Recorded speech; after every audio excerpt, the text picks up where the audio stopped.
The runner's chest slammed into Addison's shoulder, and their legs tangled together beneath them.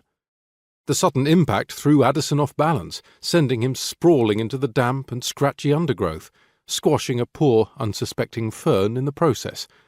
He lost control of his drink bottle and hat in the turmoil, and was also pretty sure he'd let out a hideous, choked squawk. The runner's momentum carried him further off course, ending up in a jumble of limbs and curses a few steps beyond Addison, his bright red top stark against the background of greens and browns, even if it now had a smear of mud on it. "What happened?" Jake said, eyes darting between Addison and his unintentional assailant as they both recovered.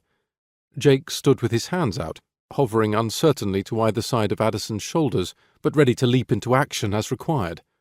"Are you okay?" Yes, Addison said, looking himself up and down, taking stock. Just a couple of minor scratches on his forearms and knees, but otherwise, physically, he was fine.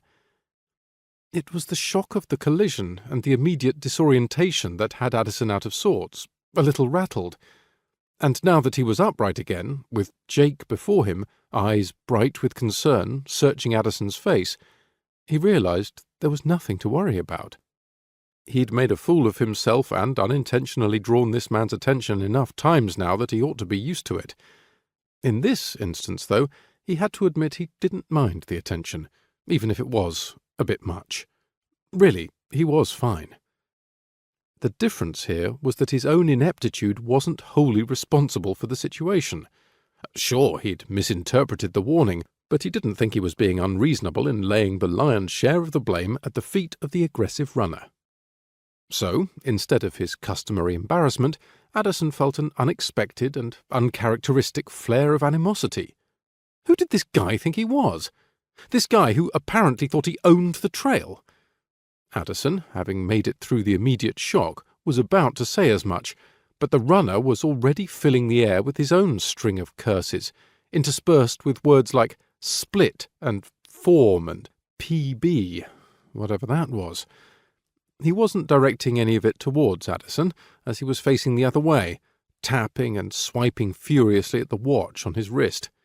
He picked his way out of the undergrowth, returned to the track, and took off again. Addison pulled his gaze back from the runner to focus on Jake, his short-lived flash of anger giving way to confusion. He lowered his voice and said, "What does peanut butter have to do with anything?" Jake's look of mild concern leapt to one of proper alarm. "Come here," he said, stepping closer and reaching up. "What? Just hold still." Jake held one hand on each side of Addison's head, his grip firm yet gentle.